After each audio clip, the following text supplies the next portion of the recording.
Welcome, welcome, welcome, everybody. This is Miss Higgy, Helen Higginbotham again, coming at you this Sunday with another interesting topic. We're so happy that you're here. We're so happy that our guests are here. And what we're going to talk about today, in light of Thanksgiving, which is an interesting holiday even for Black folks. But what I've learned recently is that it's an even more interesting holiday for our Native American brothers and sisters who don't recognize it as a holiday at all, but instead of day of mourning. I found that quite interesting. So I've invited some folks from our Native American community to come and speak with us. And they're going to talk to us about, you know, what does the holiday mean to them and why they call it a day of mourning. They're going to educate us just on the basics of, you know, the Native American history that we have, that's been distorted, I think, mostly for us in this country. So we'll talk a little bit about that. I'm not sure everybody knows what the Trail of Tears are, so we'll talk about that. And then we'll end up talking about ICWA, which is the, oh, I should know it by heart.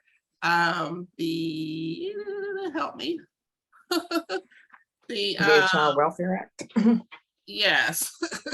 And I should know that because I was a social worker and it was a big part of it. And so we'll talk about that a little bit as well. The ladies will talk, and Linda, when she gets here, will co-host with me. Yeah, Indian Child Welfare Act. Why that went out of my head, I'm like, wow, that's bad. But anyway, Linda will co-host with me, and we will definitely take questions from you all in the audience. And again, as always, you know, all questions are welcome. There is no room. We respect everybody who's in the circle. You know, comfort is not an issue, but I think in this situation, that's not really something that we have to talk about, because it should not be an uncomfortable situation because we're all people of color, if you will. And we definitely have a shared experience with our Native American brothers and sisters. And that's why I chose for the title of this, what is Thanksgiving to the Native American. And if you all know, Frederick Douglass made his speech about 4th of July, what is to the Black American, what is the 4th of July? So I took a spin on that so that we could talk about it from that perspective. So I am going to bring Miss Turner on screen with me. And I don't know if Miss Avant, I don't know if she's been able to join us on screen or not, but when she does, I'll bring her in. And if not, Miss Avant, if you're there, just feel free to, you know, chime in from the phone. It's just harder to do that way because we can't see you and know when you want to speak. So, but anyway, let me do a quick introduction. So Miss Turner, thank you so much for coming to spend this time with us.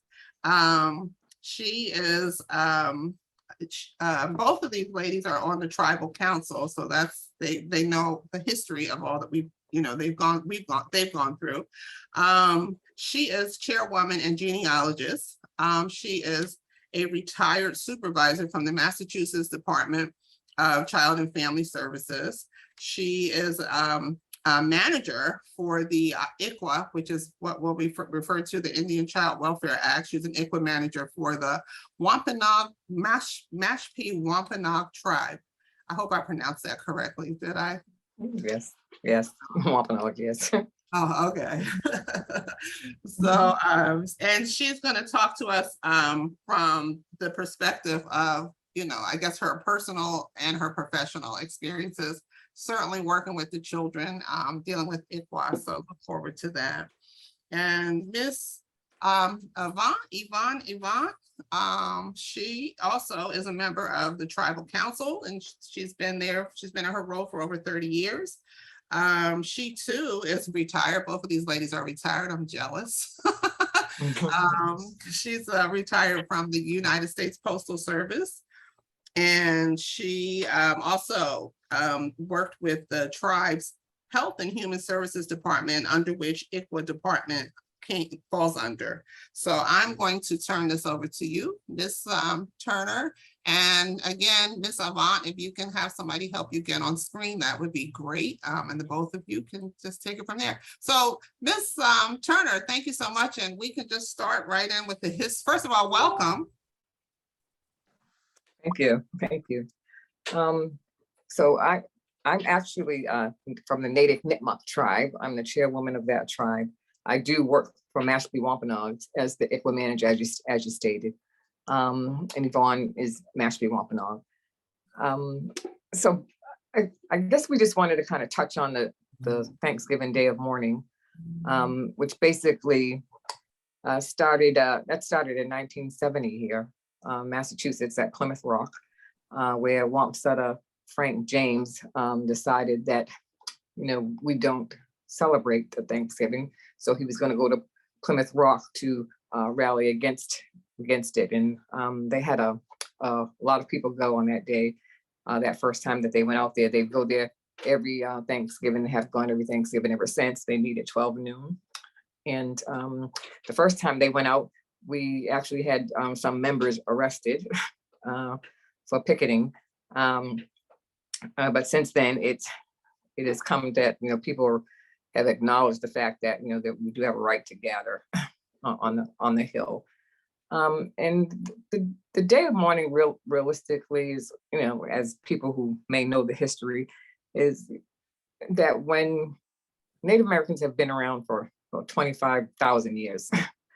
We were here before Columbus came and so-called discovered us. He didn't discover us. We were here before he got here, before 1492. We were here, BC. So we've been here for quite some time. And upon the colonists coming here from Europe, their first trip that they made here, actually they were supposed to be going to Virginia, and they came south by accident, and came to the area here on Cape Cod, Plymouth area. And actually back in those days, most of the land was all one, all together. It wasn't separate. Once the colonists came in and started taking land over, they started separating the pieces and renaming the areas and the villages. At that time, when they came in, they were greeted and didn't really know the land. So the chief that greeted them brought them in, taught them, Squanto was his name at that time. He wasn't the chief, but he had come in and taught a lot of them how to hunt, fish. And after a while, was taken advantage of. Let me see, actually Squanto was born in 1580, 1530 maybe was, I'm not sure the exact date, but he was actually captured by a Captain Weymouth, where I would imagine that's where Weymouth, Massachusetts gets its name, and taken back to Europe to kind of be shown, because they had never seen natives before.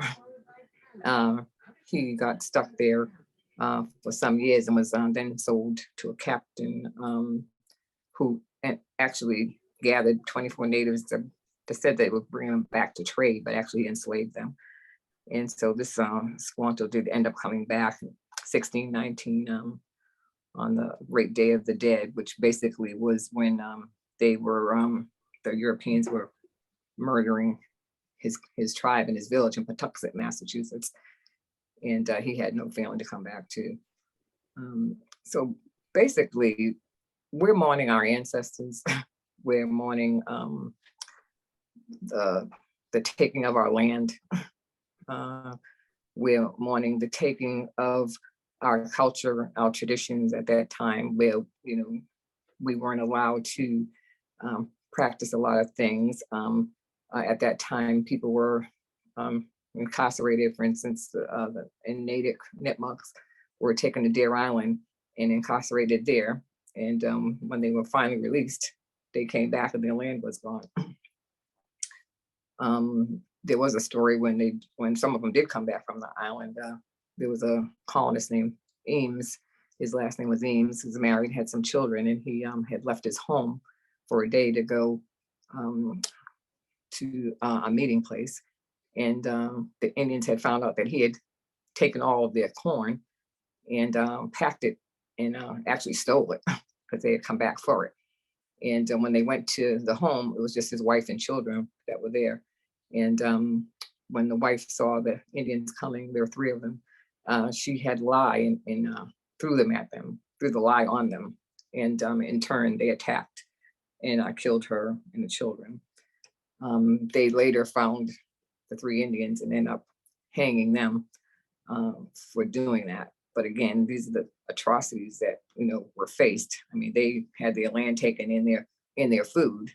It was bad enough because they had families to feed, they had children to feed, and they couldn't do that. So they were actually went there to ask for the corn back, and that's how they were greeted, which is how history went for quite some time. And for a long time, I know certain Native Americans, not all, because I know Mashpee has held on to its culture. I believe Narragansett province has held on to its culture, but a lot of times, a lot of natives had moved off the land and into urban areas and did not want to be known as natives because back then, you know, we were listed as alcoholics, drunks, no good, lazy. So to try to take away all of these horrific things that they've done to us as a people, and sometimes, you know, today still doing, from all the treaties that they made and they didn't abide by, that we've decided that, you know, not to celebrate a holiday that actually came about because they were, I believe Thanksgiving came about because they decided to have a 3-day feast after Squanto had taught them how to trade, hunt, fish. And that was it's really a colonist holiday that really does not relate to natives at all. I don't know if Yvonne had anything to add, if she's Yeah. here. Yeah, Yvonne, I don't think, Miss Yvonne, your camera, you're on screen, but your camera is not on. So I don't know if you just need to open up your camera or what, but we can see that you're there, but we can't see you. I apologize. I had you both listed in the same tribe, and I'm sorry about that. And someone had asked that I put in the chat the name of your tribe, and it's Natick Nipmuc. Okay, thank you. Close enough. So tell me, when you talk about, because you were saying earlier today that you were going to the council and you were sure Miss Avant would be there. So describe to me, what's the council? Is the council made up of several tribes in the area? Is that how that works? No, Mashpee Wampanoag is federal recognized. Nipmuc's a state recognized, federal recognized by the federal government, and they have a lot more rights. They have a building. It's a community building. I call it the council, tribal council. Years ago, that's what it was called, but since then it's been renamed. And actually they have their own Indian Health Services, which is a clinic in the back, a dental office in the back. They offer a lot of social services, not just the ICWA service, but LIHEAP, which is a heating service for the winter, the food bank, education services. I think they have their own court system. So if any of their tribal folks have issues within federal land, on their own land, because they do have a housing residence with the housing authority. And if there's a problem there, they have tribal police, where the tribal police will respond. The city town police cannot respond on tribal land. And they can go to tribal court, which they have there as well. So it's a society within itself. That's very good. Miss Avant, you can hop in even though we can't see you. If you turn on your mic, we can hear you. Is there anything that you wanted to add? She said she's muted, I think. She has to unmute herself. I can't unmute her. Okay.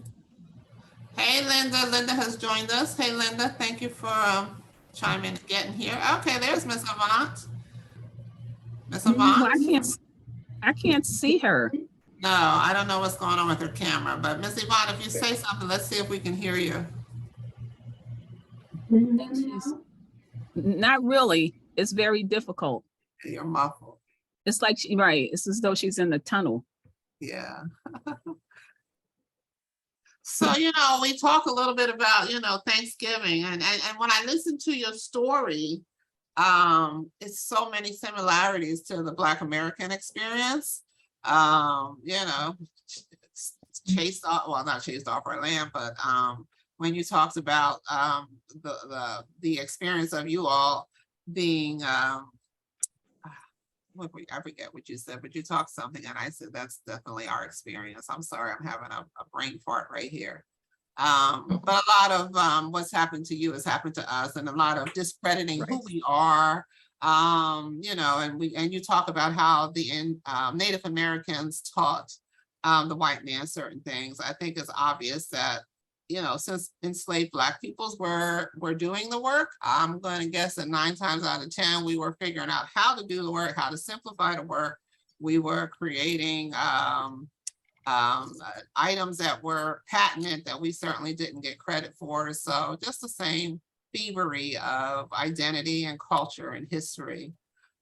So that's interesting.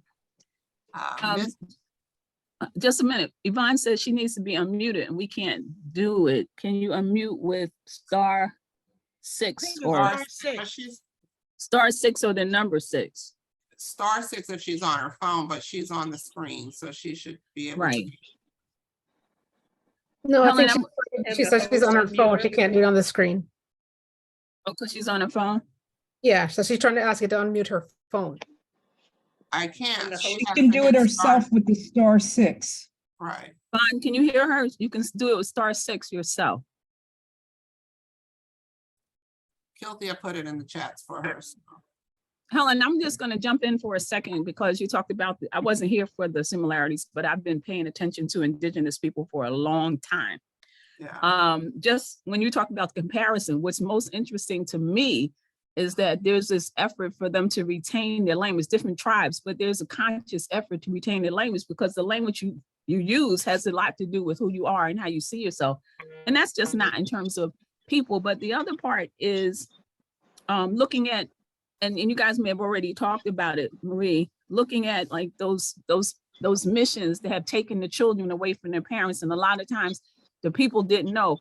And we know that the, the settler class not only took Indigenous people, but it's more obvious because the numbers were different. And in terms of like getting them to force assimilation and stripping them of their culture. And at the same time, this was happening to happening to people who are of African ancestry. The same thing was going on, but a lot of us don't realize taking our language away, taking our culture away, everything. And then it just happens that the numbers of us tend to be a little bit more, but the same thing happened. Those things were happening to people in those missionary places. Was happening in Africa, was happening in India, it was happening in South America. So that's not unusual for them. It's just that you guys were the test case, like, you know, and the numbers, like, you know, basically wipe out a whole, not everybody, because you're still here. Unlike, you know, a lot of people think you're gone, but you're still here. You're still hanging in there no matter what. But, you know, I so admire the fact that there's a conscious effort to understand how significant it is to have your own language. So you can talk. I remember when Black folks used to be able to talk in front of white people using their language and they had no idea what we were talking about. But we're losing all of that. So, you know, I'm like really happy. One, you know, I'm glad you were able to come. I never saw you. I didn't know anything about you until Sakia. So I'm happy that you guys came. And when Yvonne comes, we'll be happy that she came too. So it's a real honor that you guys took the time out to share. Yeah, the thing that was slipping my mind when you were talking, Ms. Turner, you said how it was just a mass of land and you didn't have it separated into different Right. Turtle Island. Different names. And it made me think of Africa because, you know, when we talk about Africa, it's the same thing. Those countries that we know now as African countries were created as a result of colonization. So that there's just that when I'm thinking of similarities, that was one that definitely came out. Miss Yvonne, do you have can we hear you? Can you hear me now? No, it's even worse. Linda, so I don't think it's going to get any better. Go ahead, Miss Yvonne. What were you trying to say? Well, you're not going to be able to hear me. I'm just going to add one thing. Maria, you know, explained everything. Okay, maybe it's not. She should turn her volume up. Hold on. Miss Yvonne? Miss Yvonne? She has two devices on, so that's Can gonna be a you, I problem. don't, I hung up the other thing. Can you hear me now? We can, but it's not very clear, but let's try to listen. I think you have, I'm using someone else's, He computer says- and they're having trouble. I'm sorry. Judy, say that again. So she's using somebody else's equipment. She's having trouble. It's not working. I'm just listening if I have to something real important to say. I'll just put it in yeah, I the think chat. you're gonna have to choose either the, because your camera is not working at all. And if that would, if who's there, they can't help you turn on your camera, It's, yeah. because that would help. And then you can turn off your phone. I think it would be better. Classy says she's gonna continue to have echo if she has two devices on Yeah, sound. that's She's what's gonna gonna turn one of I them. hung up the other one, but, the other one, when I unmuted myself on the phone, I can see at the top that you still have me muted, so I don't know if you muted everyone. So no, just you. I haven't done anything to you. I can't mute you, or I can mute you, but I can't unmute you. So I'm gonna mute you for now while you figure out whatever's happening there. Yeah. Let me just say something while we're waiting, just to get a sense of the culture of indigenous people on Turtle Island. Is that we know that Egypt is 7,500 years old. We know that South Africa, their culture is about 10,000. The Chinese culture is about 7,500. But the indigenous people have been here for 25,000 years that we know of. So these cultures, which are a mix, have existed. And interesting for me, and maybe Marie, you can speak to it. I find it interesting that the Vikings, who had been here 1,000 years before the other Europeans, didn't do this kind of damage. And then this other group, who were like the last people to get out of caves, they come and they just like wreak havoc. So when you have some people who have been here for 25 that we know of, when I say 25,000 years that we know of, which is almost 3 times the length of culture of of China and Egypt. Yeah, I guess the bottom line is I'm sure people traveled well before, Columbus did, obviously. And I'm sure people traded, because that's what they did. It wasn't about having green money. It was about trading an item for an item. And yeah, you're probably right. People probably did get along as they traded. But I think when you think of the British and the colonists, it was just a group of people that just decided that they were going to take over. Because I think when you even look at a lot of history, England tried to take over Sweden. They had the French Indian War with France. So they warred with a lot of places and tried to take over. And I guess it was just a power thing for them. Well, power. Yeah. Yeah, the whole power, which also interesting that you say that, because there was a lot of trade going on between parts of Africa around Egypt, that people were actually coming over from Africa in between Turtle Island and Africa thousands of years before the Europeans came. And a lot of the evidence is like in Mexico and Colombia and, those places. So there've been trade going on and nobody had this power issue. Like, we got to conquer everybody. That was not the mindset. Yeah, I'm getting, I don't know if you all are hearing it, but I'm trying to figure out where the interference is coming from. Can you all hear it? Yes. Yeah. I don't know, Yvonne, I've got everybody muted. So, Yvonne, are you still online? I'm not, I just got on my phone. I left the can hear you meeting better. on the We other can hear one. you better. Yeah, but Yeah, I'm on my need you phone to- now. Are you still on 2 devices? No, Okay, let me, because I'm still seeing you. I think that's the problem. I'm still seeing you in the other device. So let me remove that. Oh, she's on. Where do you see? I'm on my phone now. She's on her phone. Yeah. So that's why I'm trying to remove the other device, because I think that's what's causing the interference here. Hold on, you all bear with me, please, on this, because I'm trying to figure out what's happening here. There's an echo. All right, so I hope I'm not removing Yvonne. Okay. Okay, Yvonne, you're still here on your phone? I'm still here. Yeah, she was here. I'm not sure what's happening here. There's something happening. Everybody's muted, so I'm not sure what it is. Is Yvonne was anybody on. else? Who is on? Everybody's not muted. Yeah, somebody's not muted. I don't know. Everybody- who's Hi, not. Diane. Linda Jackson, Linda, somebody's not muted. I'm looking Okay. to see somebody, whoever's not muted, please Not turn them. you. Well, how about like Linda Jackson? All right, I see. Okay, was that it? I think that's it. That sounds Yes. good.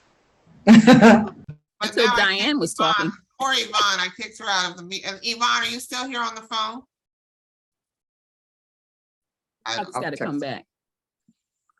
Okay, anyway. But, One of those days. yeah, I saw somebody's hand was up. Let me let her ask her a question while we're figuring all this out. Michelle, is that you with your hand up? Michelle.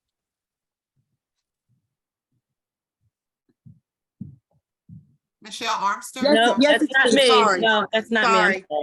I'm sorry. That's another you know, Michelle. A I couple know. of things that, it's me, Michelle Armster.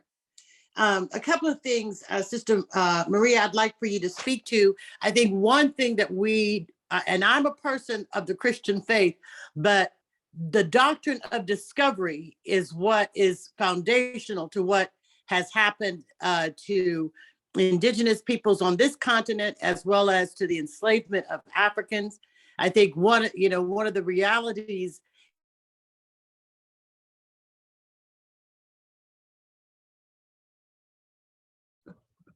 Is this like a technically challenged day? She's frozen. stolen what it's going to be important for me. What's important, it's going to be the women who have to come together, the Indigenous sisters, the women of African descent, because we're the keepers of our cultures, right? And so how do we work at one, taking the time to sit and hear the stories, each other's stories, and two, begin to think about what does it mean to heal our communities. And so I just wanted to say that, but also would like for you to speak more into the notion of the doctrine of discovery, and just how erasure and genocide and extermination was the plan. That was the plan for our peoples. And how do we, and we're still here. So that didn't work. Anyway, I'll stop because I could go on for more than a minute about it. Well, I mean, unfortunately, they use Christianity in a false way. I'm sure as African Americans, that Native Americans believed in the Creator at that time, and in spirits. And I guess them coming in and just seeing a people that didn't look like them, which is sort of what happens sometimes today. If you don't look like somebody, you're different, and you're less than, and you tend to be marginalized. Native Americans, my tribe and Yvonne's are both matrilineal societies, where the women are, running the society. We have clan mothers, where each group would, for instance, my particular family is in the Turtle clan. I'm not sure what clan Yvonne is in. And we have a clan mother over the clan. It's usually the eldest person in the family. And if that person does not want to take it, will pass down to the next person, who attempts to make sure to keep the families together. I think that's probably the problem in our society now. It's like we need allies. We need to ally with one another to work on this, because things are just not going our way. I mean, we are getting stronger as the Mashpee Wampanoag is a federal recognized, and there's many federal recognized tribes. A lot. The two here, Mashpee, Aquina on Martha's Vineyard, Narragansett in Rhode Island. We're all Eastern Woodland Indians, of course, Connecticut as well, Mohegans. But I think that sometimes I was talking to a gentleman who was a tribal and was asking about my tribe and being state recognized. The difference between the tribes are that state recognition, we get a few things, but of course not as great as Mashpee Wampanoag gets, and which is really their sovereign nation. They kind of are running their own nation, which is great. But we only get a few things. So why can't all tribes be federal recognized? And he said we'd have to go up against the legislator and try to, convince them. And it's like, it's always we have to convince a particular group of people that have no knowledge about us, our history, our way of life, because they make all these rules that seem to be against everything that we kind of strive to do. So if we mess up, we mess up, but we really need to start looking at ourselves, all of us, because we tend to be start to be a dying generation of people. I mean, it's the substance abuse in our communities is high. We have the most missing murdered women in America. Actually, we had one young lady from Mashpee Wampanoag who was murdered a few years ago in Florida. She was 17 years old, just turned 18, taken to Florida and murdered. So it's like, we really need to do something about it. Our youth, those youth who we can help and save and get a good education seem to do all right. But we have young mothers who just aren't, the same. And not to say that every mother has to be the same, but we have to help them strive, because I don't know what's going on with youth. And I know my mother would always say when I was growing up, well, I mean, your generation, this, that, and the other thing, but, and I find myself saying the same thing about my children's generation and then my grandchildren's generations. It's like, we have the most people that are probably unwed. And I'm not saying that you have to be married, but I'm saying that you should have a relationship where you are compatible with someone and have a companion that, you trust. Why is it that we can't have a safe, healthy relationship? We have a lot of similarities, a lot of things that we kind of need to work on. And that's a good question. How do we all kind of work together to help one another? I don't think we're working against it. On that note, can you talk about how the Native American community assisted enslaved Black folks, and what was the relationship? How Black enslaved people became a part of the Native American tribes? Well, from what I know from history, it was basically when natives had to run, that a lot of them were in some being captured by the Native Americans, but a lot of them went into Native American tribes, and I think they were more accepted. I know when during the Trail of Tears, there were estimated 200 enslaved people when they walked those people all those miles. And was it 17,000 Native Americans, of which 4,000 ended up dying. And I'm not sure about the African Americans. But again,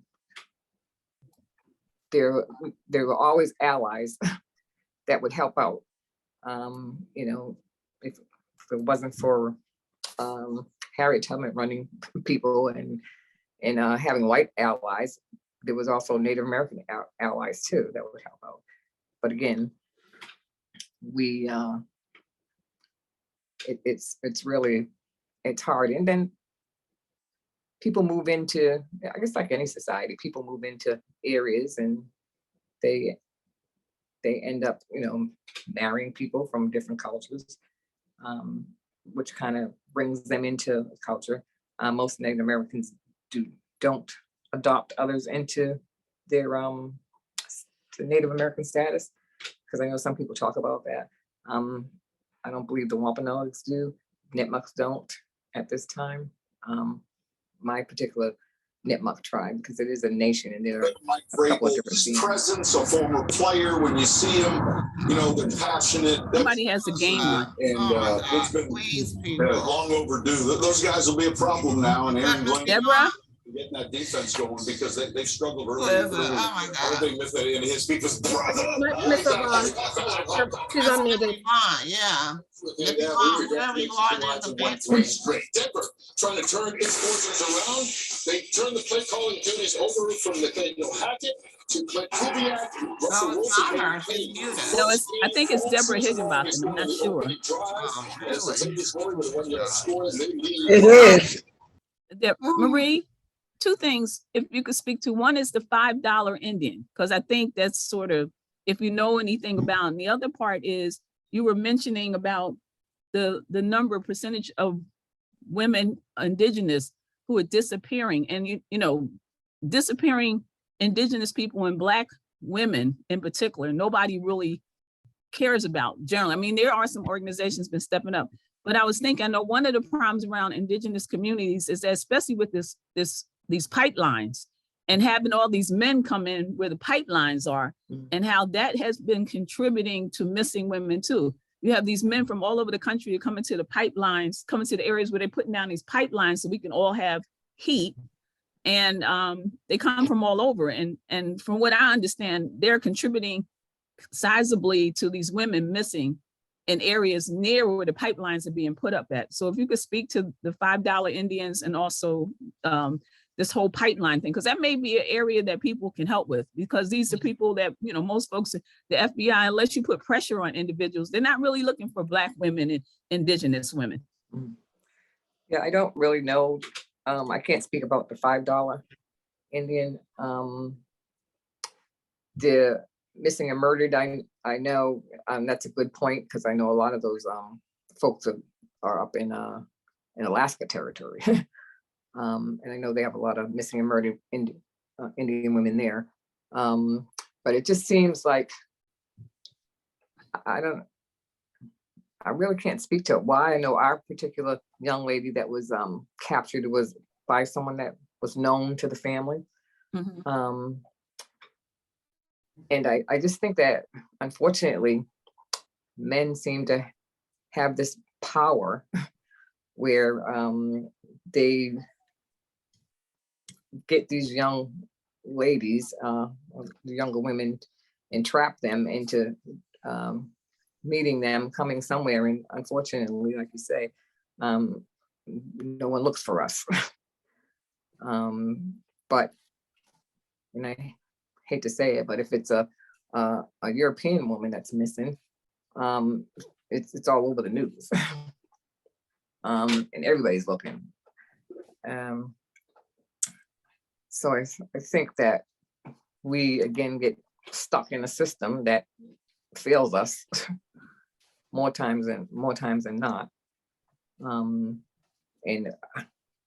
we that's really definitely an area where, as Black women and Native American women, if we united to put our voices together and demand that there be a different response to that, not only in mainstream, but how about in our own communities? Because that's right. Where it needs to start. Right. Yeah, I'm putting in the chat a link for those of you who may not be familiar with Trail of Tears. I don't know if you want to expand on that a little bit more, Ms. Turner, just about what it was, when it was.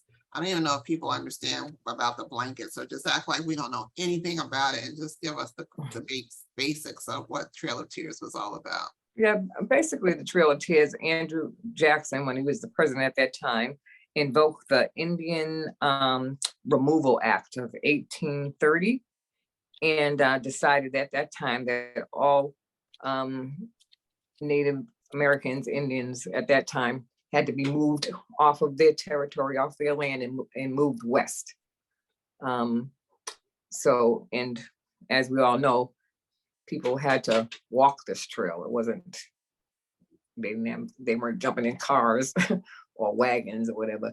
They made these families walk this trail.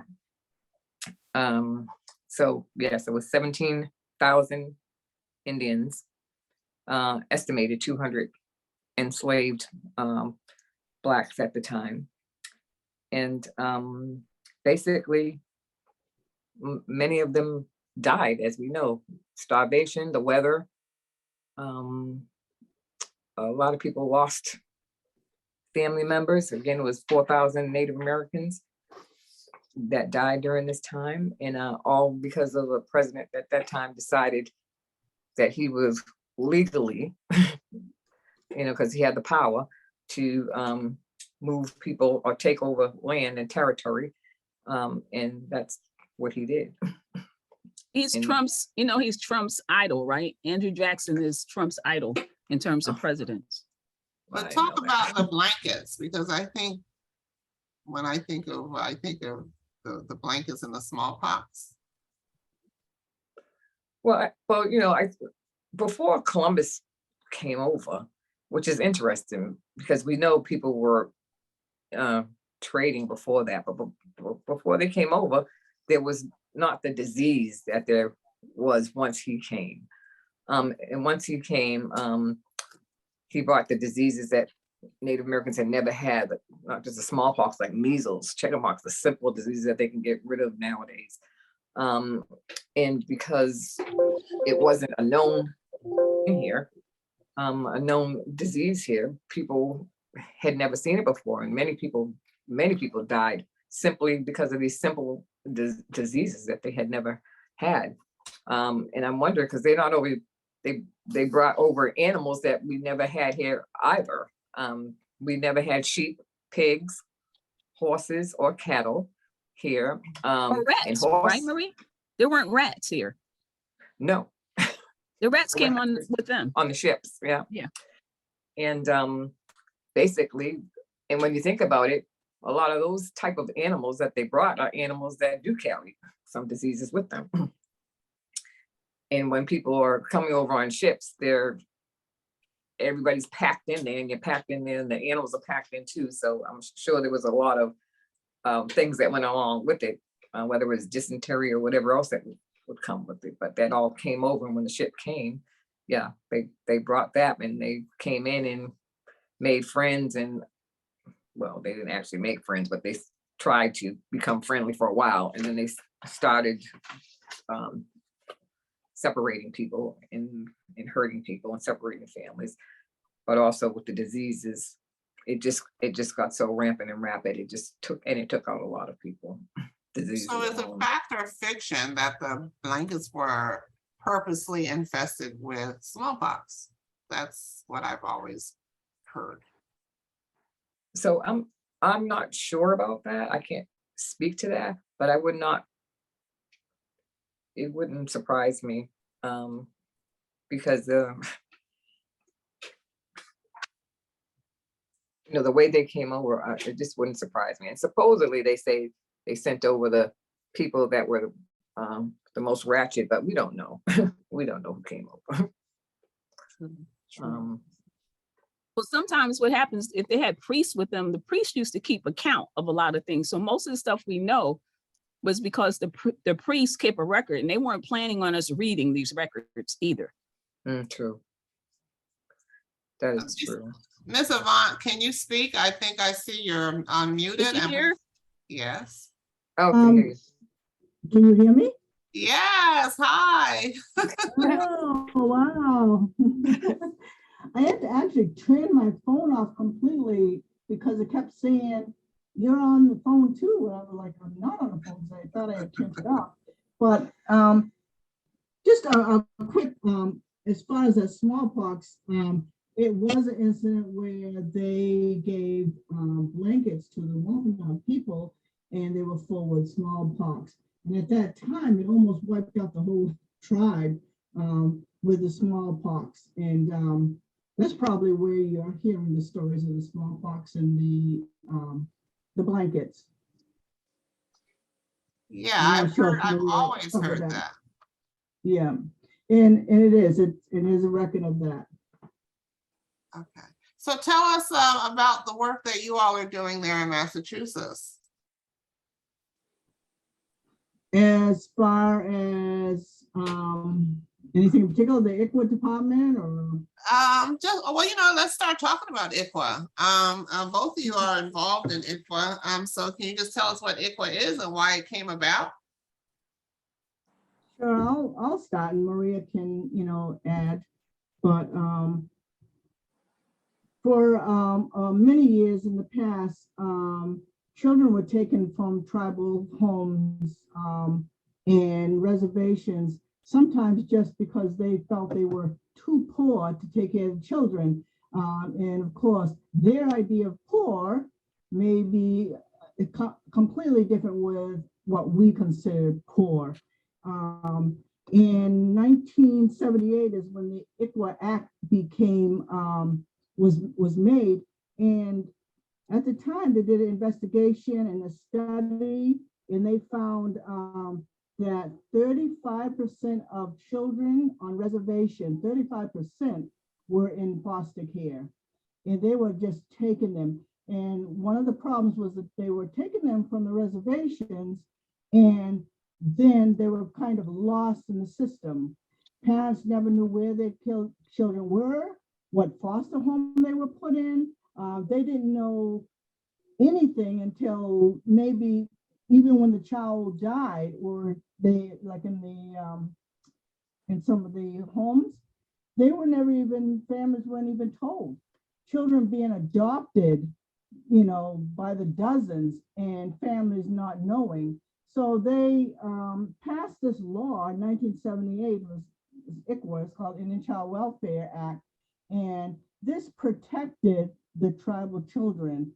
And it only protects children of federally recognized tribes, unfortunately, but there's a lot, as Maria said, her tribe is a state recognized, and it really should cover them too, because they have the same atrocities as we do. And but what happens is with the ICWA law now, as it states, if a child is taken to foster care, as soon as that parent says, I am part Native American, what tribe? They have to ask them what tribe, they have to notify the tribe, and then the tribe becomes a third parent, so to say.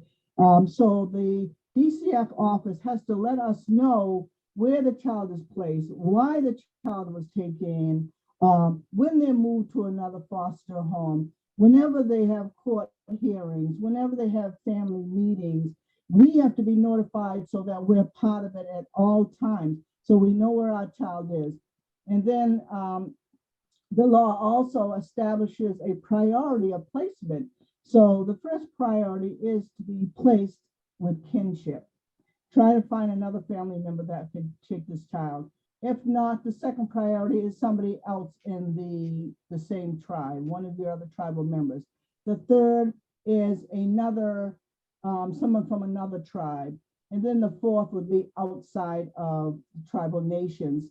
And one of the reasons, because when they were taking the children, of course, they were placing them with mostly non-tribal people, and they were losing their culture.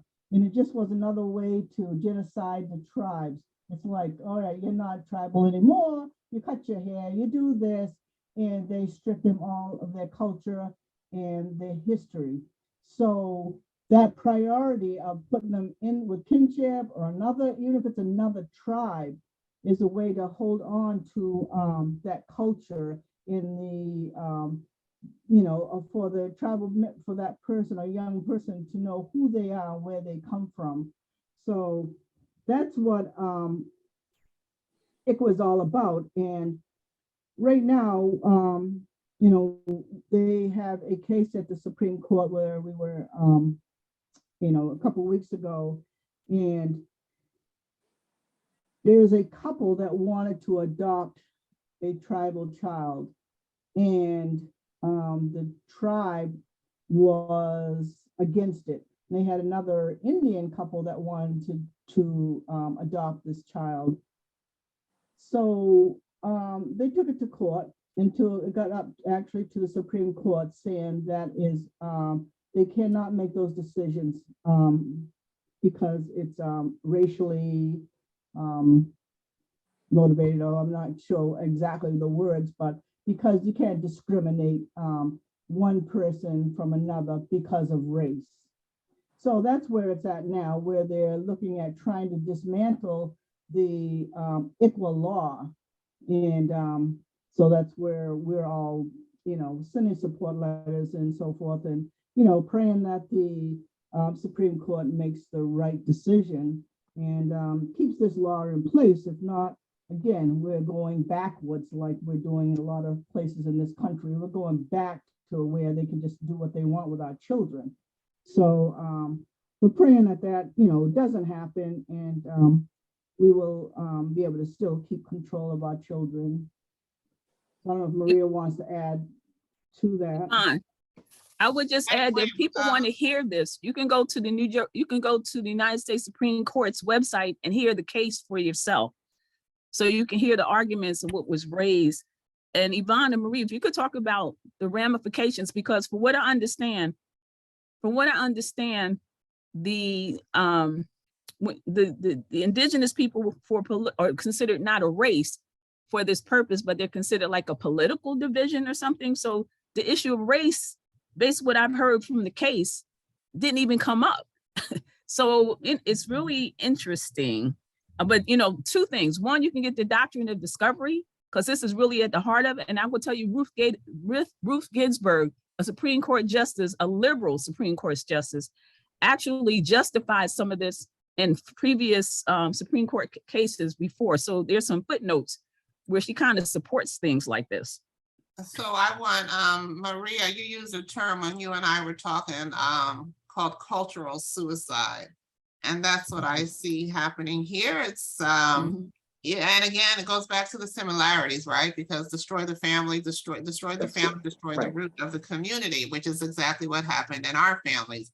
I think Carol King put in the chats how, people were so up in arms when the Latino children were being separated from their families in Mexico. Like in Texas, there was nothing new about that, right? I mean, that's happened to your family, to our families. And it's a part of history that, the rest of the world doesn't want to focus on or just wants to forget. So that was another similarity that came to mind for me. But go ahead and talk about the cultural suicide, because I see ICWA as preserving the culture of the Native American community through the children. I think the bottom line is that, our culture and tradition has to be saved, as any culture has to be saved. And it just seems like we're always the ones that it tries to get taken away. I worked for DCF for 25 years. I was actually the family resource supervisor. And I saw children that would go into homes and foster parents being neglectful. I saw children go into homes and foster parent, they're not supposed to cut their hair. What the first thing they do is cut our hair. I saw them go into homes and especially Native children, and some that they didn't want to give up. And when I said to them, our families come forward, we have to move the child. Well, no, I'll just get a painting and I'll put it on my wall of a Native American. I said, that's not good enough. So it's like, again, we're marginalized and demeaned. We could have a PhD and the person that has our child could have a GED, and they would still think that they knew better than we did how to take care of our children. So the bottom line is we know how to take care of our children. This is nothing new, that our culture has always, if before DCF came into existence or child abuse and neglect came into existence as a policy and procedure, we always took the child that the mother couldn't care for and gave that child to a relative. It could have been grandma, it could have been auntie, uncle, grandpa, whoever, but that's where that child went. And with the systems that we have now, with the child abuse and neglect, the removal is just, we're just taking these children, and these children are moved from place to place to place, sometimes 13 different foster homes. And we're talking about trauma. The trauma started on the removal, and it's continuous, and there's no there's not enough therapy or therapists out there to work with kids, our kids or adults for that matter at this point. And we just want to make sure that our children are safe and healthy. And in order to do that, we want to keep them in our community so we can keep an eye on them and also keep them in taking part in our cultural events. So they'll know the dances, they'll know the songs, they'll know their aunties and uncles, they'll know the neighbor, you know, and not to lose any of that. Right. That makes sense because you know, again, like I said, kill the family, kill the culture, you know, make the children forget who they are, not be proud of it, Right. or make them ashamed of who they are. That'll do it. Miss McRae, you've had your hand up for a minute. You have a question? Miss McRae? Marie and Yvonne kind of answered it. There are a lot of Native American tribes from across the United States, lots. I was surprised up in Canada, northern part of the country. Is there any kind of organization or group that you all kind of lean towards? I mean, I'm not trying to say that you should have an NAACP, but every tribe seems to be so specific, and there doesn't seem to be any a voice from the whole group of Native Americans. It's kind of frustrating. I'd like to see a little bit more passion from the Native Americans. I know that the tribes themselves, they've been around for, you know, they were here before Columbus. And we just got one Native American person into Congress recently. That to me, I don't understand why there's not more unity. That's all. Did I hear you say we, Ms. McRae? Do you identify as Native American? There's something in our background somewhere. I don't have the history of it, but my family came from Texas, went to Oklahoma. So there is some Native American in our family, but I don't have the history. Thank you. Yeah. Did you want to address that, Ms. Turner? I don't really know of any overall organization that would have each tribe have a member in it to kind of help work things out. I don't know if Yvonne knows. I do know when we went to Washington, there were a number of tribes gathered there. And I think when we gather, and as you probably know, the tribes usually have a social or a powwow every year. And that's when tribal people kind of get together. So there's no real organization for that. I agree. There's only one tribal person in that has made it up into Washington. Yeah, I wish there were more. I know for myself, I talk to my children about voting. I think young people are so disenfranchised about this whole voting process and who's running and all that. Unfortunately, people just don't vote.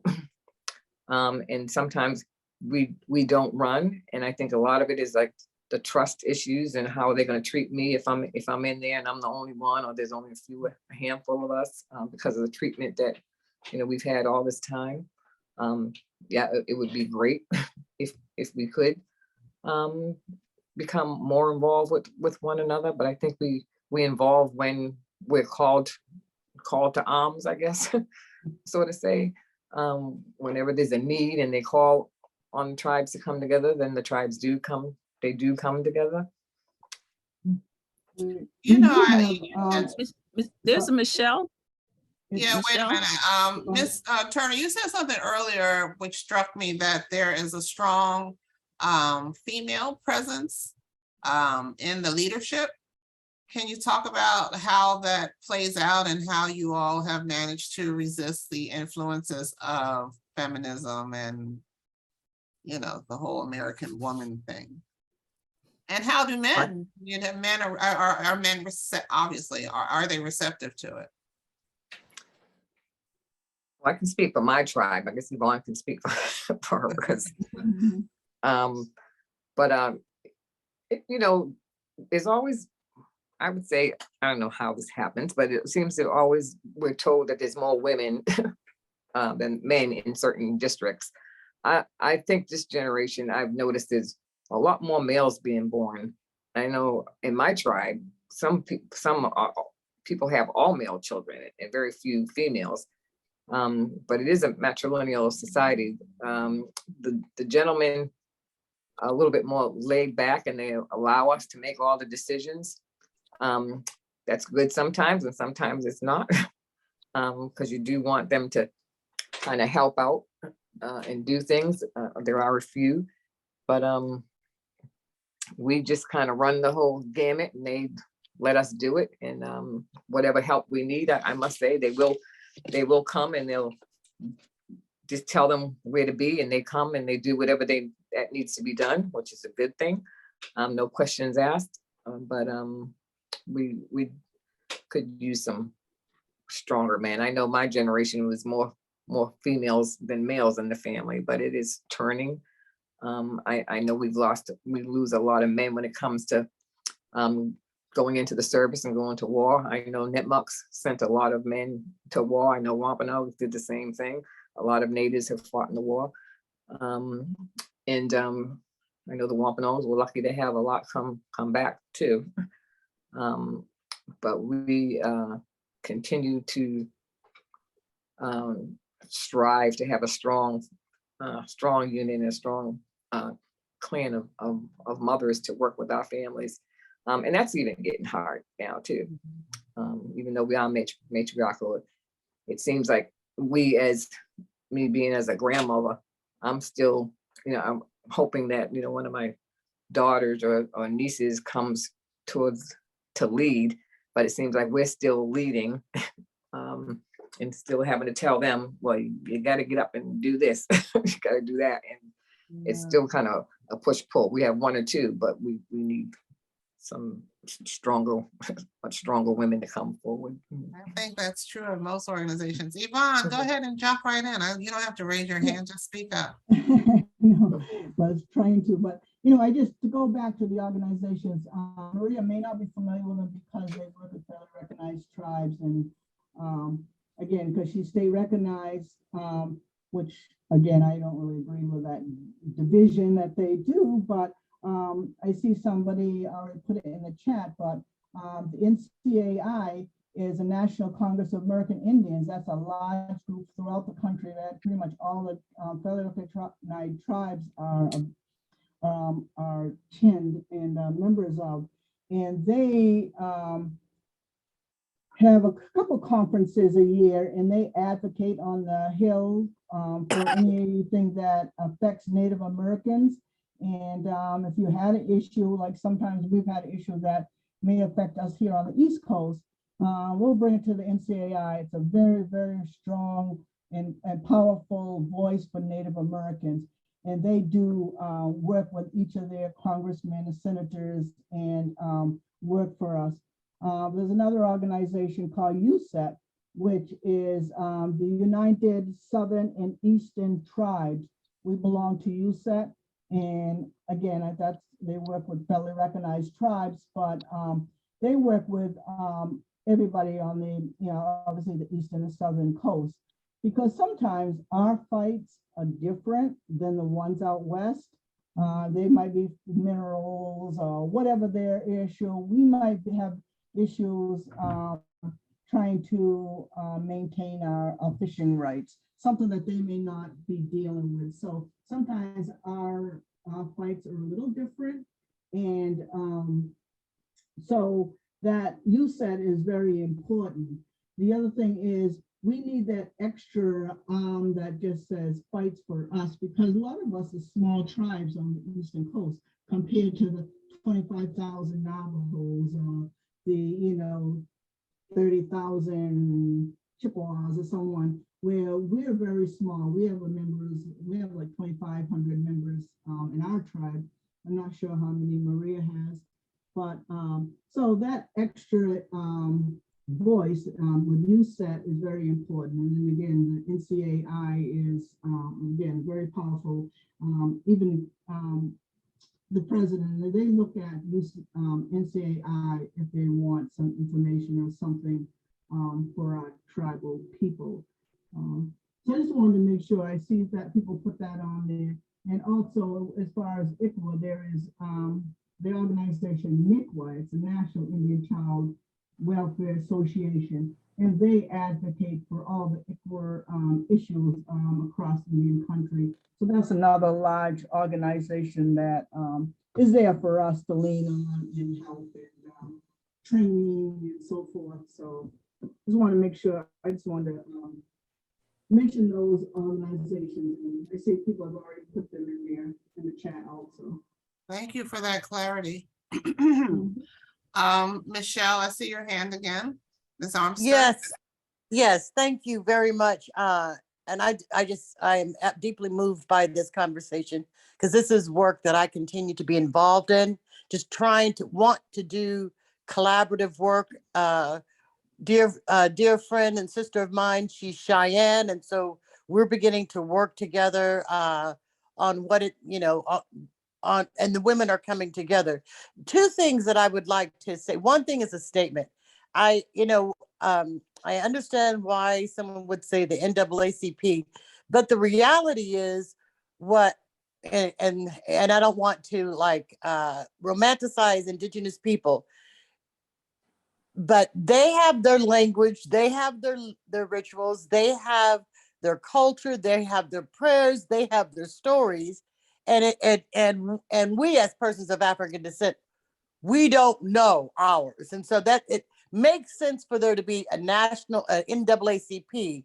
But I appreciate what you just said, Yvonne, because I wasn't aware of those particular organizations.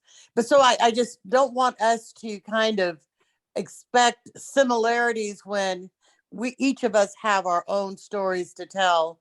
And that's why it's important for us to come together and tell our stories so that we can find those points of collaboration. The second thing that I would like to ask Maria and is it Yvonne? I don't know. Yes. Yes. Ask Maria, would you explain blood quantum to me? Because that's the craziest thing I'd ever heard in my life.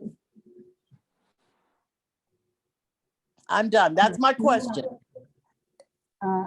Well, I mean, I can make a comment and Maria can. Blood quantum is something that some of the tribes use for their membership. So you have to have, say, a tribe may say, you have to be at least 1/2 whatever tribe, Wampanoag tribe.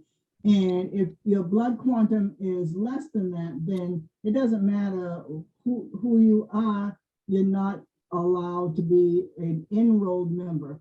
We have members that we know they're Mashpee Wampanoag, their grandmother's Mashpee Wampanoag, but they're not enrolled members. To be enrolled, every tribe has their own criteria of who becomes an enrolled member. Now, being a member and an enrolled member, the difference is some of our programs, our housing programs, when we give out money for certain things, if you're not enrolled, you're not eligible for those services. So it's very important to be an enrolled member. And some of the tribes had that blood quantum over the years, and some of them are changing because we had to encounter non-natives here in the East Coast for hundreds of years. Now a lot of us are mixed now blood, and you found like as you go out west, they were less mixed, but now they're finding that a lot of their tribal members are going outside the tribe and marrying, and that blood quantum ideal is not working. Eventually, they won't have a tribe when they start looking at blood quantum. because so many people are marrying outside the tribe. And then with the blood quantum, if you have to be 1/2 Wampanoag, just using as an example, we don't do blood quantum, but if you say you have to be 1/2 Wampanoag, and all right, my mother married Maria's tribe, and then her kids married Navajo tribe. They could have lots of native blood with them, but they're not Wampanoag native blood. So that quantum is less. And they could basically be pretty much full-blooded Indian of different tribes. But if they're not of that tribe, that blood quantum eliminates them from being a member of that tribe. So that's, I mean, I guess that's the easiest way to explain it. And less and less tribes are using that blood quantum now. Because I see it as a way of that furthering that genocide and extermination, right? Well, It's And wasn't it used during, and you can talk, if you can talk a little bit about the assignment of casino lands. And that's when I seem to start hearing a lot about this designating that, you know, who was Indian, who was Native American and who wasn't. And certainly a lot of Black Native Americans felt that they were excluded.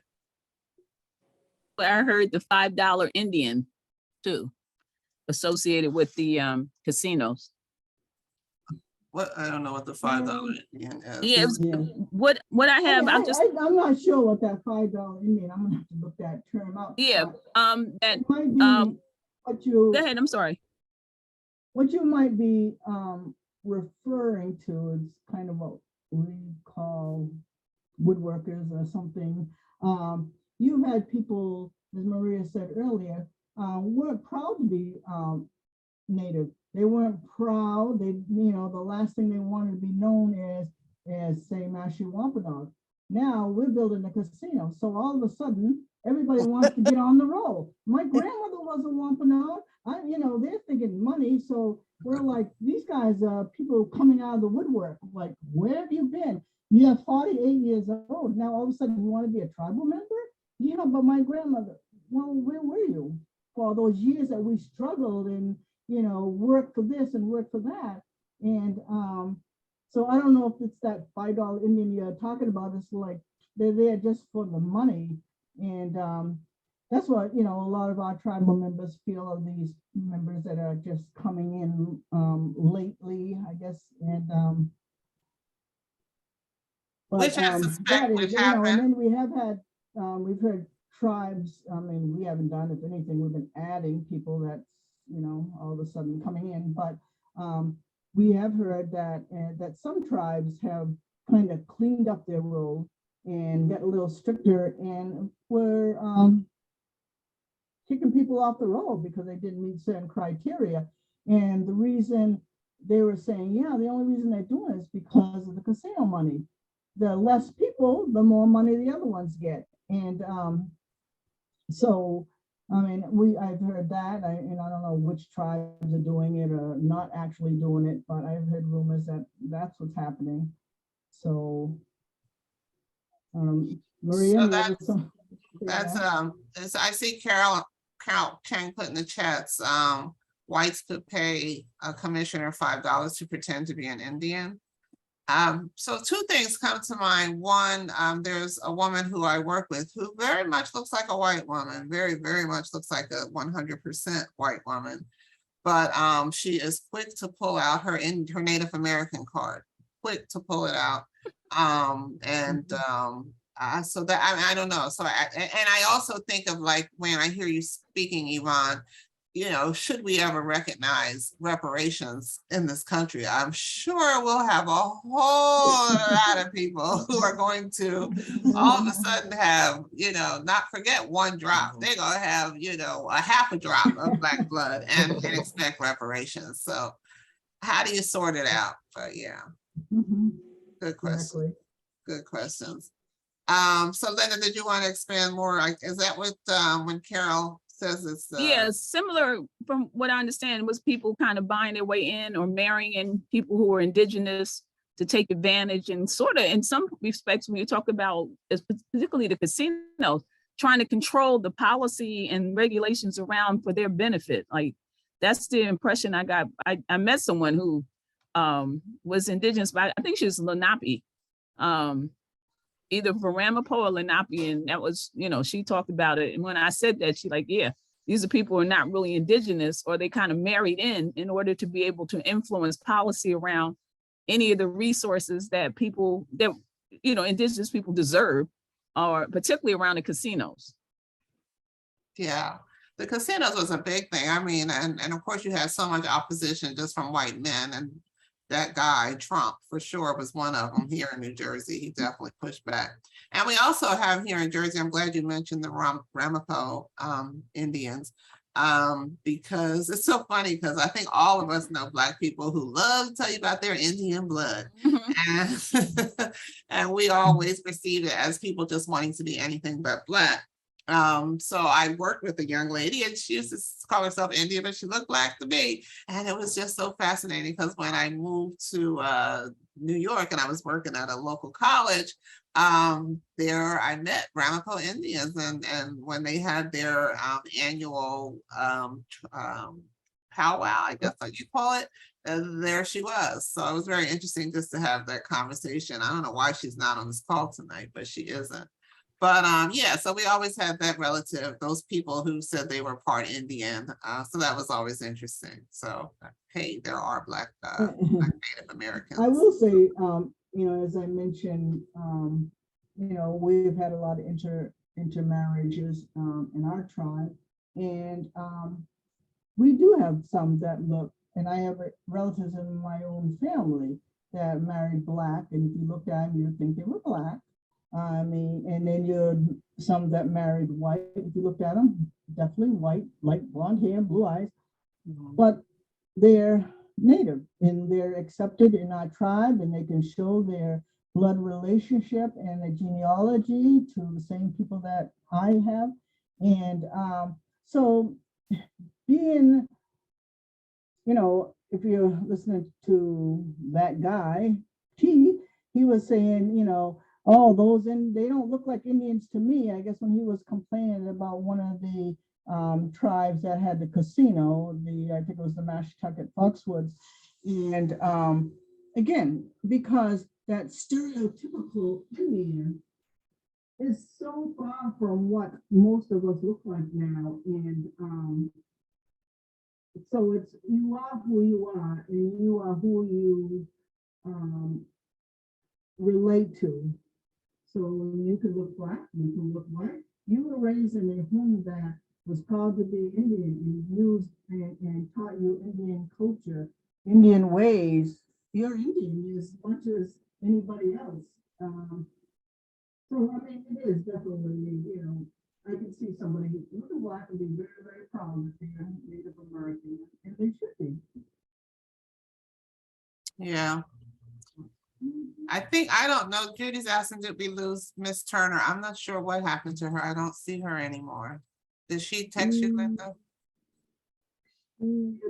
Yvonne, did she mention to you that she was, I don't know what happened. She's gone. But yeah, so this is, does anybody have any questions of Miss Avant regarding all of this? And you know what, as Black people, what does Thanksgiving mean to you? I mean, I don't know. It was interesting to even have this conversation and to look up what does Thanksgiving mean, right? Because I don't think, I'll speak for me. I think for the most part, it's a time of gathering and, you know, expressing thankfulness for a family thing. But I don't think we're thinking anything patriotic. Miss Jackson, did you want to speak to that or something else? Yes, I want to say a couple of things. As we become more aware of the history, I feel more removed from Thanksgiving than ever before. In camaraderie with Indigenous people, with Native Americans, I feel the connection of what they've gone through with how we've been treated and how we continue to be treated. And furthermore, I think it's a slap in the face that they're going to say the day after Thanksgiving is Native American Day. I think it's outrageous. If I can curse, I would. How dare you have a holiday that to me is an affront to all Native Americans? This should be. And then you're going to turn around and, oh, well, we're going to give you a day of recognition one day after the day we took from you and slaughtered you and segregated you and then took your land back. I think it's outrageous. And I'm wondering, in terms of activism, how we can boycott such a thing, because most holidays in America is money making. That's all it is. They don't care about Thanksgiving. It's a merchant day. And so if we got together and boycotted, I mean, do what you're going to do at home, of course. But I think there needs to be a national outcry of what is going on. I mean, how can anti-Semitism be such a big thing, but we can't talk about our Holocaust? So, yeah, I have a problem with that. And so when you say that, what comes to mind for me is, not ironically, I'm sure, that the day, what else is the day after Thanksgiving? Let's not forget. Black Friday. Thank you very much. Black Friday. What's the history of Black Friday? Yes. The day they sold slaves for cheap, right? Yes. Yeah. Yes. And that's another day to run out and spend your money, right. You know? Linda, I just want to say I agree with you. And, you know, back in the day in the 50s and 60s, when I used to see the black and white and the Indians and the cowboys, I always rooted for the Indians. Exactly. I always rooted for it. I always root for the underdog. But I say that to say that I've been paying attention for a long time. And it's interesting, only recently people are at least thinking about it. But and I had somebody text me today and say that she's messed up a lot of Thanksgivings by even bringing up the point of, you know, we black people, former property, right? Have the audacity to engage in, but I also understand it's the longest weekend. Like you said, all these holidays are capitalist holidays. They're all about making money. It's the longest weekend, especially in a gig economy. A lot of people don't have the chance, you know, they don't have any opportunity to see their family. So we got to, you know, for me, I so appreciated learning about the day of mourning. And I heard a young Indigenous person, as a matter of fact, Saskatchewan, who actually introduced me to Miss Turner and Miss Avant. Her daughter calls it Ungrateful Thinking Day. I mean, Taking Day, Ungrateful Taking Day. She's 22 years old, and she said that. So you know, I've always had problems with that in the first place. And you know, it's got to be some kind of balance. I think we need to recognize that and then figure out, you know, maybe it shouldn't be Thanksgiving Day. Maybe it should be another day. But I think it starts with us in our own houses, you know, what you do. Exactly. What you do. And then if everybody is doing something, and at least recognize, and that's the importance of knowing everybody's history, you know, at least taking the time. But many of us don't even know the history of chattel in this country. So, you know, they don't even know Black history, and they're Black people.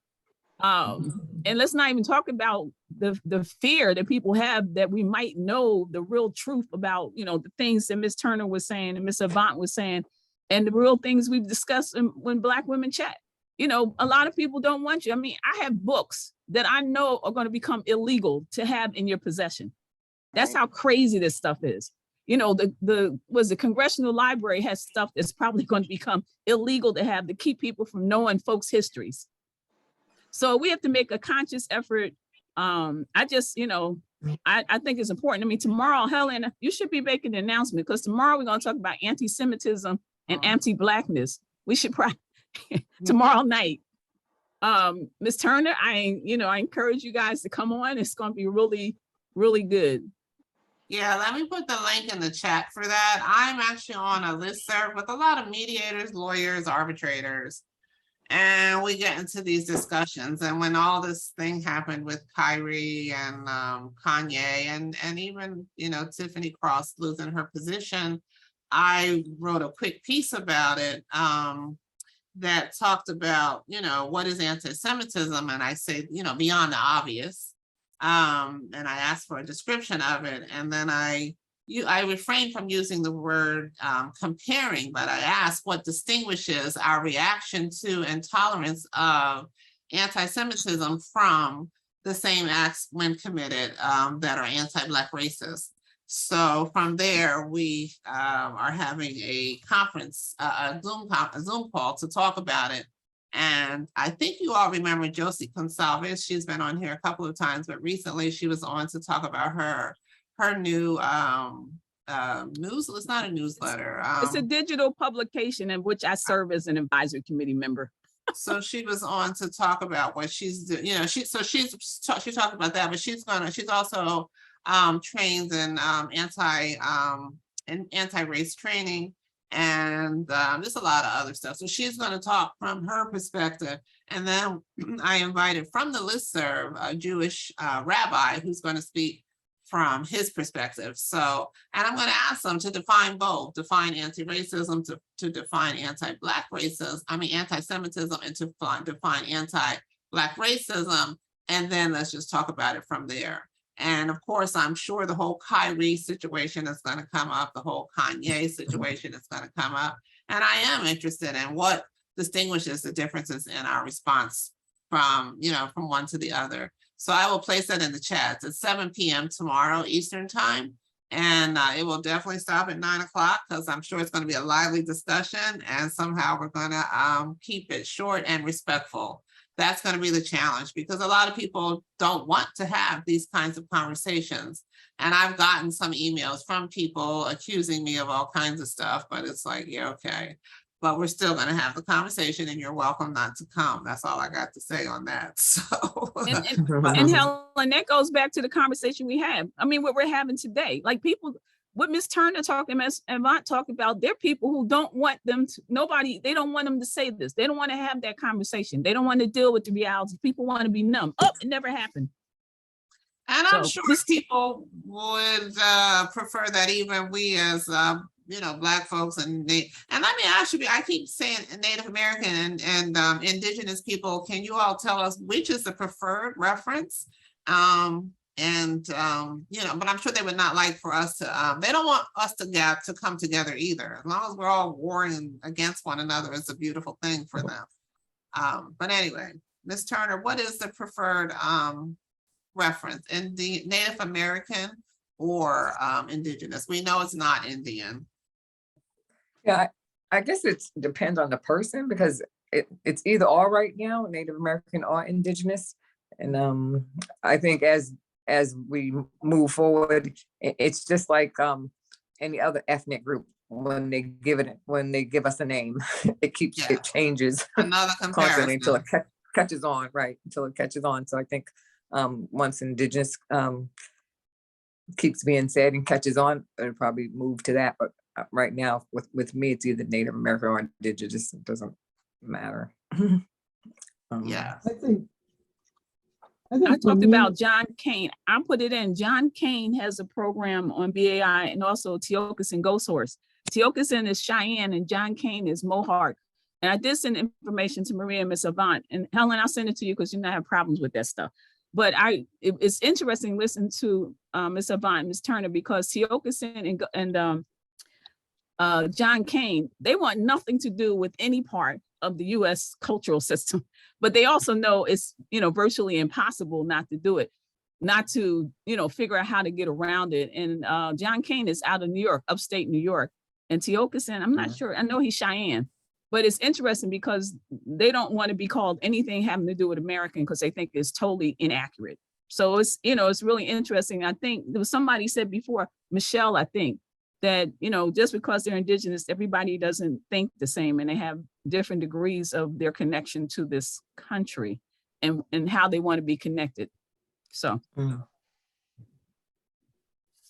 Ms. Avant, do you have an opinion on the preference of reference?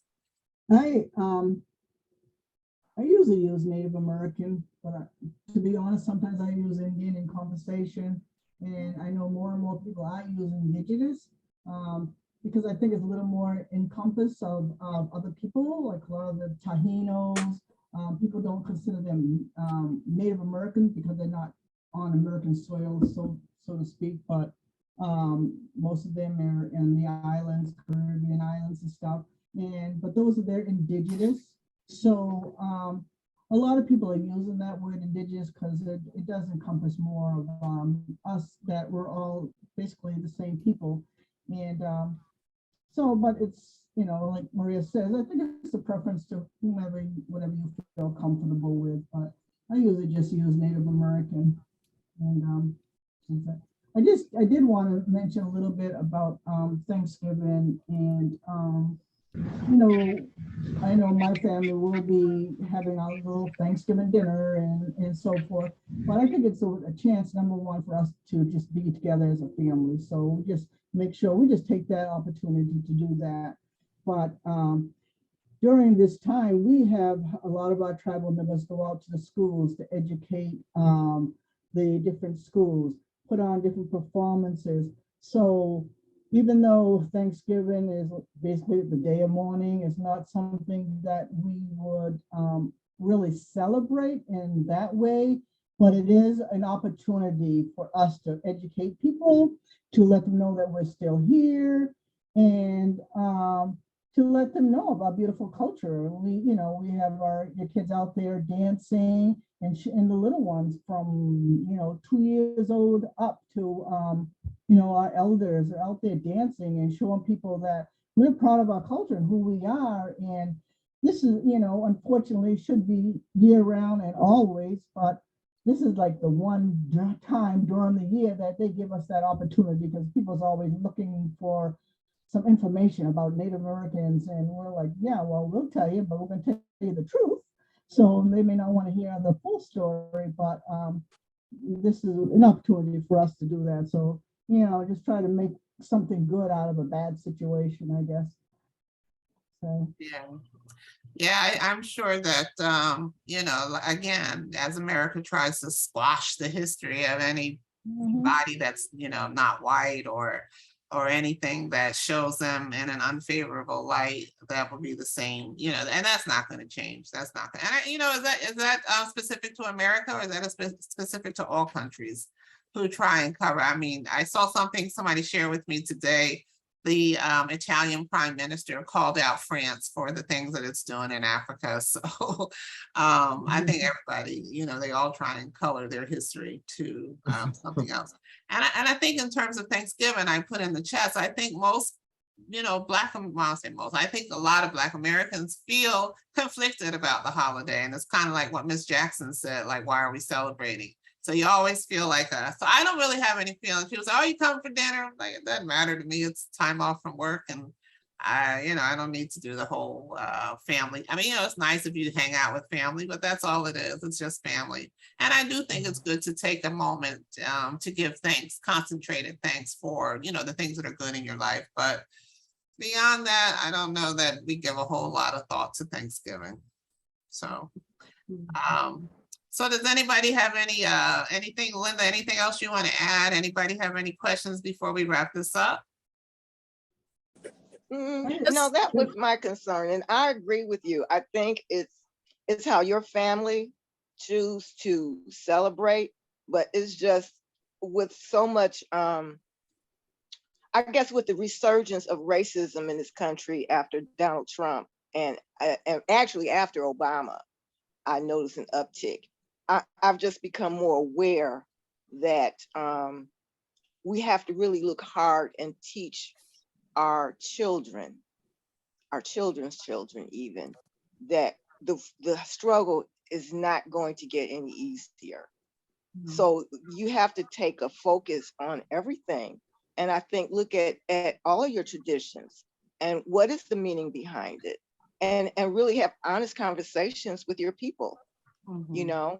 Even at church, wherever you are, because I foresee a future where we are literally going to have to fight for our lives, just like our ancestors did.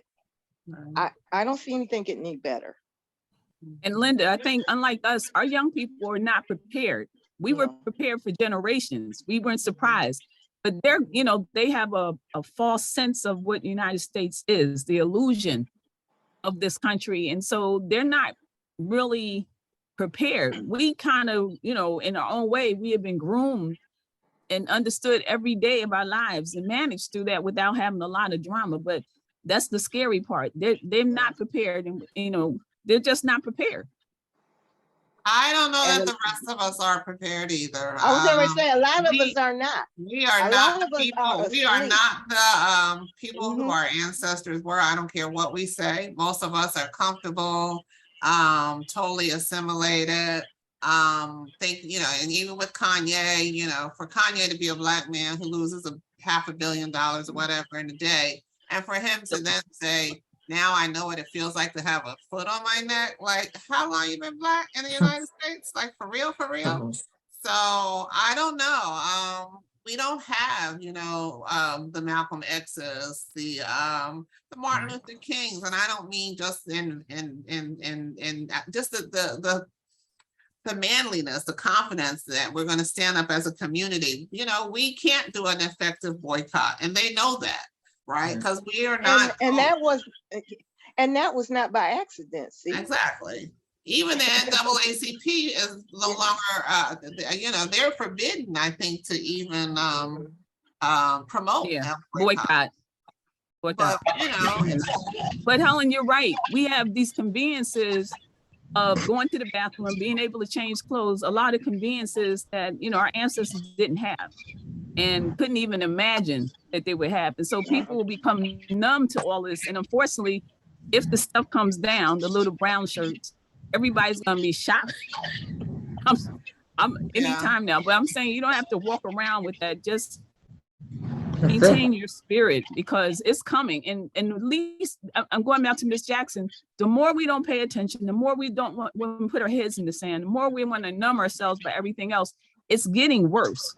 And unfortunately, and I'm hoping that I'm not right, that we never thought that we would see this. We didn't, for me, I kind of knew that it was going to come back around, but I didn't realize it was going to come back around as soon as it did. And the other thing, Helen, when you talk about, I think somebody else talked about leaders, Occupy Wall Street taught us one thing, that, and see, with them, you only get one shot. You have a leader if you want to, but that doesn't work because they'll take the leader out. So Occupy Wall Street, what we can learn from them is that, and that's why everybody was pissed off, because they didn't have a leader. Like, how dare you not have a leader so we can take them out?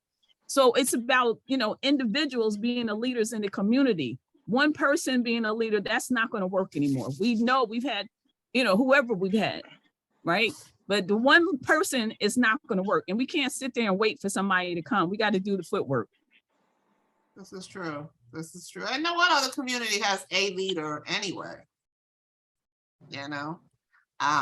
So anyway, let's do some closing remarks from Miss Turner and Miss Avant. And you guys can go in whichever order you wish. You want to start with Miss Avant, because she didn't get a chance to talk a lot. Not that Miss Turner talked a lot, but Miss Avant had a lot of challenges. So Miss Avant, if you want to, do some closing words. First of all, I want to say that I'm so happy that you guys, wanted to come and do this. And I thought it was important for Helen's audience that we at least, bring some people in and get some conversation going.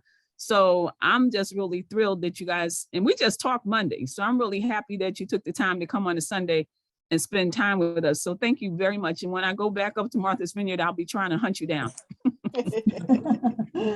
Well, okay, Miss Avant. Okay, I look forward to seeing you when you come to Martha's Vineyard. But I want to say thank you guys for giving us the opportunity to share some of our concerns and what's happening in Indian country as far as we're concerned. I did want to just add a couple things, and because we've talked about how the government is not usually a friend of this tribal nations.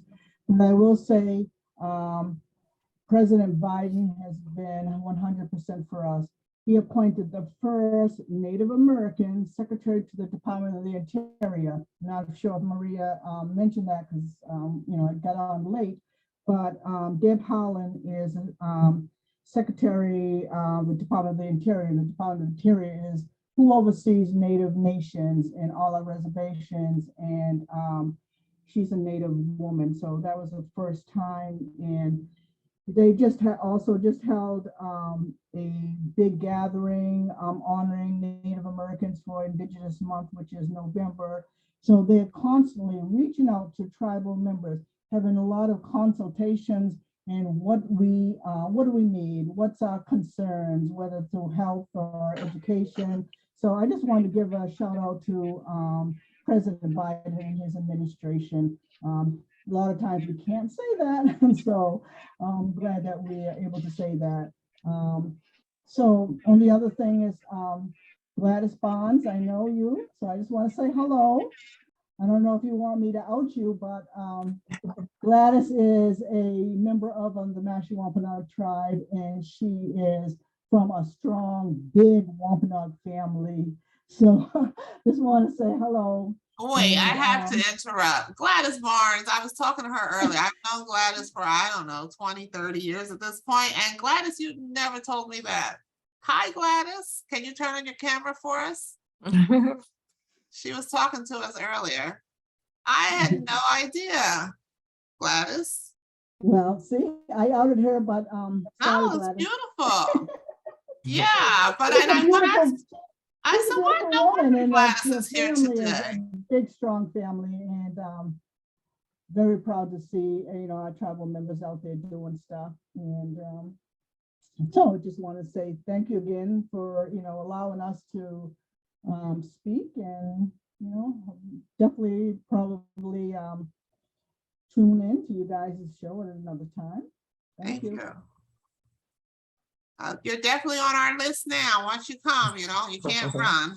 You become a part of the amazing. So thank you so much.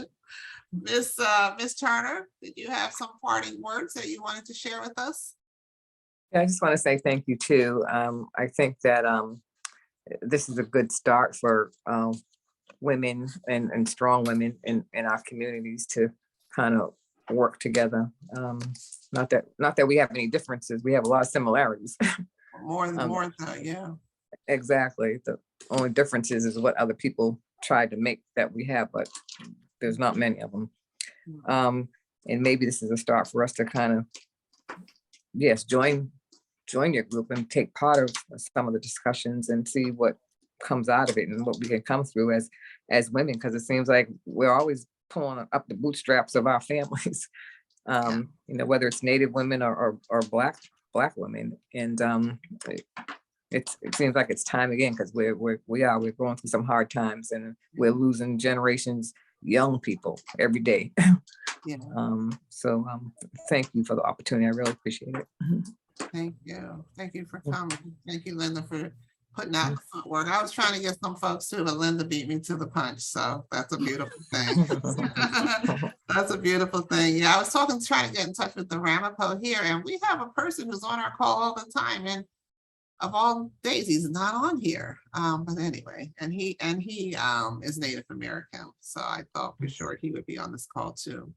But on that note, I just want to say, Linda, thank you again for always supporting When Black Women Gather, however you can. And I don't even have to ask you half the time. So that's a beautiful thing.